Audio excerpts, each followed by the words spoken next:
Three moments of quality that ultimately sort of destroyed the game. Yeah. You'll have a better angle than me. I'm not too sure whether it was a free kick. The noise that he made it sound like a free kick. But I didn't have a clear view on that. And the ball in was outstanding. And a little bit of stupidity from ourselves. Probably in a moment. And I've said to the players at half time, when we're probably at our most vulnerable is when we're at our best in these games. When you're under pressure, you can sit and you can be deep and you can deny space between lines and you can almost give them the possession. But we got a little bit giddy and we got a little bit excited and we committed far too many forwards in certain aspects of the second half. And with the quality on show, you're vulnerable to that. But I'm proud of our players. I thought we give a good account of ourselves. We didn't sit back. We didn't try and play any silly games. I thought we were honest and fair and competitive.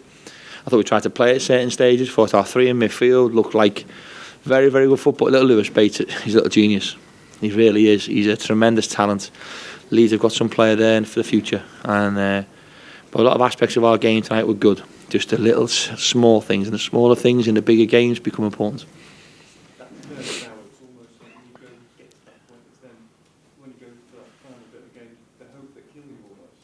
Yeah, if you try and chase them around as well, they're good. You can't get away. Every Premier League team's tried to stop them at the course of the season. They're still 5 points clear in our main league. So if that is the case in the Premier League, it's always going to be vulnerable at this level as well.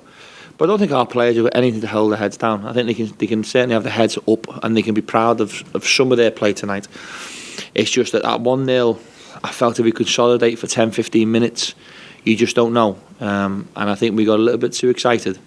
And we tried to sort of be too creative. And in that moment, their press and their counter-press makes you very, very vulnerable. And they did that tremendously well.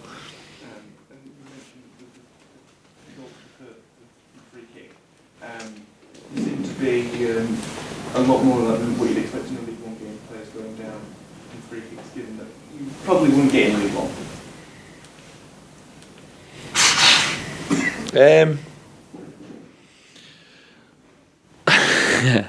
Yeah, there was a lot. There was a lot of questions asked throughout the course of the first half about our competitiveness. They think that's competitive. Come and see on a consistent basis our league. But you've got to respect the fact that I thought the referee in large parts of the game refereed it really well. And you win some and you lose some. I didn't have a tremendous view of the free kick that led to the goal, like I say. I just heard the scream. And obviously it must have been a bad tackle for that to be that loud. It's going to be time to digest this one, but what do you think we can take going into now? Well, nothing at all. Because I don't think there'll be any team that will come across this year with that much quality and that much pace and that much bravery and that much rotation. I said to you at the beginning of this conversation that the top of our Premier League, we don't compete at that level. I think what we can take a little bit of solace is in the fact that we tried to play our way. I don't think we reverted to an aggressive long ball and sit in the edge of the box and cheat and to sort of, not cheat, but to sort of waste time. I think we were very clever in a large part of our game. I thought our rotations were decent. I thought our ball manipulation was good and our possession at certain stages was okay. But the way these players press and the quality they possess at the top level of our game was frightening. And just one final one. We spoke before the game how important a packed out Sam would be. Sam certainly dealt with themselves down a big night. No, they never. You wouldn't expect to when like say you got a club at the level of Arsenal coming here.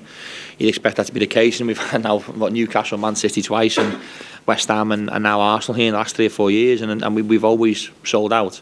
But you'd expect that. You'd expect that when the big boys come to town that we get a lot of people coming to watch. Karl, how important are occasions like this more broadly for the club? Because you've got the medium-term uncertainty about the stadium, obviously, but maybe I'm sure you asked about it a lot here. But obviously, that's now coming more into sort of public eye with games like this and people covering them. Is it important to be, to have high-profile occasions like this? Yes. We forget that football is at the heartbeat of every community across our country. This is still a game. The reason why you come to watch the greatest teams in the land is because we love football. And within heartbeats of communities, you have to have a central focus point. A central focus point 9 times out of 10 is a football stadium. It's why we love it so much. It's why it interacts with probably 80% of our population. And for us to not have a home on a consistent base that we can call ours is something that becomes very, very difficult. And I think, listen, that's not being disrespectful to the stadium where we are right now. We have to make it our home. We have to make it our focal point. And because we don't sell this out in league games. But equally, we want to find a way of this being the centre of our community. And Oxfordshire, it's the only professional sporting team in the county. So from that point of view, we've got a massive job on our hands to make sure that the Building Football Club and the mantra here is to be a top 30 club in the next 5 years. You need a stadium, you need a community programme, you need to interact with all facets of our game within this Oxfordshire, county of Oxfordshire. And we'll do that.